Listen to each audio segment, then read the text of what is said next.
Ex-wife pays hitman with diamond ring to kill woman living with ex-husband, feds say. Whoa, whoa, whoa. I'm going to use a very rough piece of terminology in hopes that this really sinks in. Happy.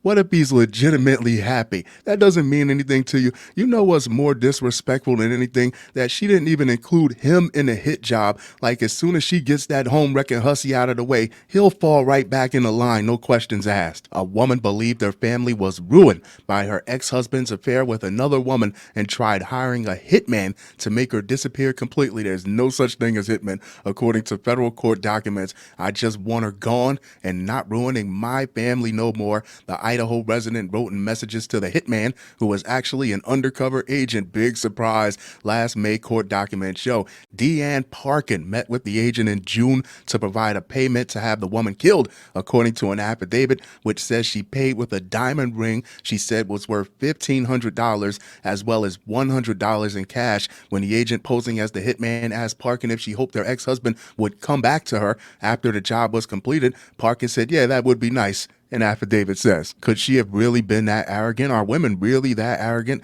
to believe that if something was to happen to this man's new woman, that she would really get him back by default? He would come running back to her like if some tragic accident, some Final Destination, brake lines cut freak accident was to happen and she showed up on his doorstep the next day, bags packed. You wouldn't find that odd? I would find that very odd. She was arrested after the meeting. I guess we'll never find out, will we? Federal prosecutors said on January 9th, Parkin pleaded guilty to the use of interstate commerce facilities in the commission of murder for hire, according to prosecutors. Now, Parkin, a 31-year-old Obit resident, she's still young, has been sentenced to 7 years and 6 months in prison. The U.S. Attorney's Office for the District of Ohio announced in April 12th news release Obit is about a 330-mile drive southeast from Boise. A federal defender appointed to represent Parkin didn't immediately respond to a request for comment from McClatchy News on April 15th. What can the federal defender possibly say to make this look any better? What, come out like a boxing coach at a press conference?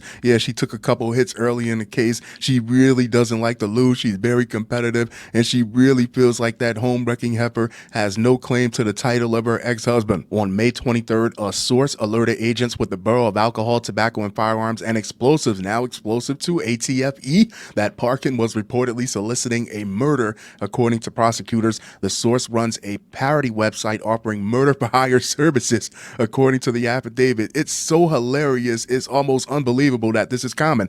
Parkin submitted a request to make a woman go away over the website. The affidavit says she included the name and address of the woman who lived with Parkin's ex-husband in an apartment in Wyoming. According to the affidavit, "I would like her to stay away from my husband and my family," Parkin wrote in her submission to the website. According to the affidavit, and explained the woman helped ruin our family and broken it up with her drug abuse and her prostitution services. Damn, Parkin has separated from her husband 2 years earlier in 2021 after 8 years of marriage, according to prosecutors. All I hear is me, me, me. I'm the villain today. It feels good. And we don't know if this woman is a prostitute. It's not impossible. It's not unlikely. But all that means is that you lost your husband to a prostitute, which is a card that I would have had tucked deep, deep down in the deck. In her emails to the website's administrator from May 14th to May 22nd, Parkin displayed persistence and urgency in securing the services to murder. Prosecutors wrote ahead of sentencing, "Take her to another continent or make her disappear completely where no one hears from her again. Anything to make her go away for $1,500. Anything to make her go away for good. Please and thank you," one of Parkin's emails said. According to the affidavit, on May 23rd, Parkin began messaging the undercover agent, believing they were a hitman. Prosecutors said over the messaging platform WhatsApp, which is basically police precinct messaging on your phone, she told the agent she was willing to do anything about the woman and said she would make whatever payments I can. According to the affidavit, Parkin also said she didn't care if the woman were in a 6-foot hole. According to the affidavit, I would be terrified if she really got this woman clipped and then moved back in with the husband and everything was supposed to be patched up. Then she realizes that the other woman was never the problem. It was the husband the whole time.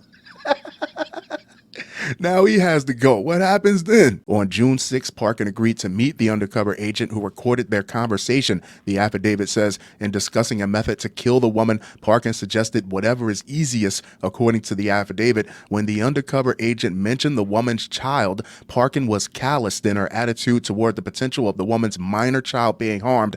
Prosecutors wrote in a sentencing memorandum, honestly, this may be bad of me, it is, but I could care less if anything happens to the kid. Parkin told the agent, according to the affidavit, I don't know your preference on kids. The next day, Parkin met with the agent again and gave the diamond ring, $100, and promised to provide further payments to kill the woman, according to prosecutors. In all of the murder for hire stories that I've caught, the agent posing as the hitman or whoever's posing as the hitman always gives the person multiple chances, more than three, at least three chances to have a change of heart. Now, I don't know if that's for a personal standpoint, giving them a chance to back off, or it's for a legal standpoint, so it's not viewed as some sort of entrapment. Maybe it's a little bit of both. After their meeting ended, Parkin was arrested. The affidavit says, how could someone be so blind by what they want and by rage that they don't see this coming? She wanted to permanently remove the woman from her family's life. That home-wrecking floozy stole her man with her stake and her BJ, citing the target's destructive behaviors, including drug abuse and negative impact on her own family due to an affair with Parkin's husband.